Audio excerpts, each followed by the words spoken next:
Oke, assalamualaikum warahmatullahi wabarakatuh. Di sini kita akan membagikan ya cara mengkombinasikan antara jaringan dari PLN dan jaringan dari PLTS. Yang mana yang PLTS ini untuk penerangan. Jadi ini kabel penerangan dari kita. Ini yang ada di atas plafon ya. Kita ini berdiri di atas plafon. Jadi ini posisinya. Ya, kita tadi buka genting. Nah itu nanti cara mengkombinasikan dengan PLN ini cara saya ya, bukan kita menggurui, enggak. Ini yang saya lakukan aja di rumah saya, itu dengan cara menambah satu kabel, yang mana kabel itu kabel DC dengan kutub positif. Ini yang di sini ini warna merah, ini tambahan, ini masuk ke pipa ya. Nanti di bawah sana ada tedusnya ya, untuk apa namanya, saklar, biasanya untuk ke saklar lampu. Ya, jadi begitu. Jadi intinya kita di sini nambah satu kabel. Yang mana kabel yang kita tambahkan itu kabel positif. Nah, cara kerjanya dengan penambahan satu kabel ini kita turunkan sampai ke switch di bawah untuk lampu itu.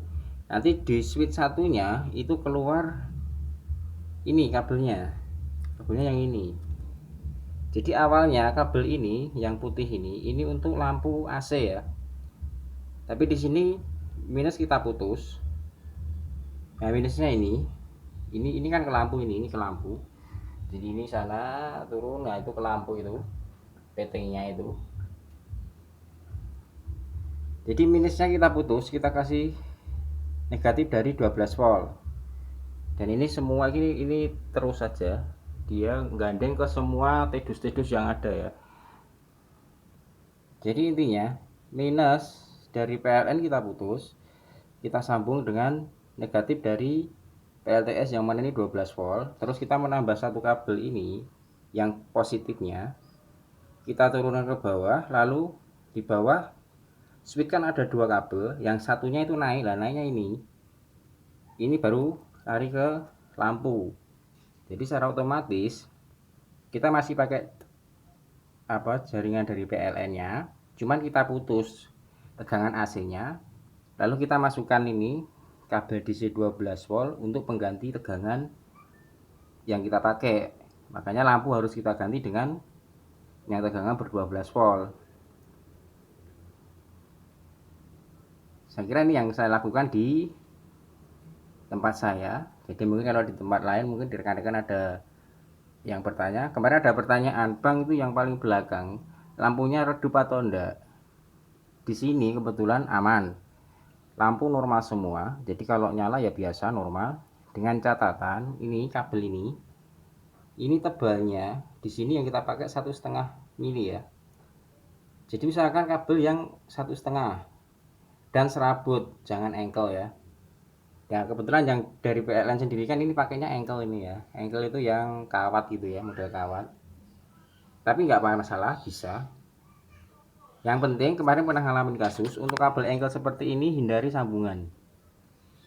Kemarin ada kasus di sini juga dengan sambungan kabel engkel, yang mana kalau dicek tegangannya keluar, begitu dikasih beban lampu, lampu mati, tegangan drop. Dicabut lampu nyala lagi, tegangan keluar lagi, kalau dikasih beban dia drop lagi. Kita cek ternyata hanya masalahnya ada di sambungan kabel. Akhirnya kita lepas kabelnya, kita ganti dengan kabel yang serabut normal. Jadi kabel engkel bisa, cuma jangan terlalu panjang karena ini kita kombin dari PLN ya, kita pakai yang dari apa adanya PLN, otomatis ya udah adanya yang engkel ya kita pakai engkel, nggak masalah. Ya pasti kalau dengan sistem seperti ini kita lebih irit kabel. Kabel yang dari PLN masih bisa kita gunakan. Toh misal nanti kita mau rubah lagi jaringannya yang dari PLN, kita kembalikan ke AC lagi, tinggal ini diputus, dimasukkan ke nolnya PLN, terus kabel yang ini dicabut, gitu aja. Itu dah nanti sama ke PLN lagi. Jadi segitu tips ya untuk kayak bagaimana cara mengkombinasikan jaringan yang ada di rumah, maksudnya jaringan PL nya dengan jaringan yang dari PLTS. Jadi kabel 2 ini ke depan sampai ke panel PLTS ya, ini kan sini ke sana, yaitu dia nanti nyambung di sana juga. Itu tedus yang untuk jaringan satunya itu nanti sama, ini naik lagi ke sana, akhirnya sampai keluar. Jadi kabel merah dan hitam tadi itu sampai ke panel PLTS nya. Oke, saya kira sekian. Bila mana ada pertanyaan silahkan diajukan di kolom komentar. Oke, assalamualaikum warahmatullahi wabarakatuh.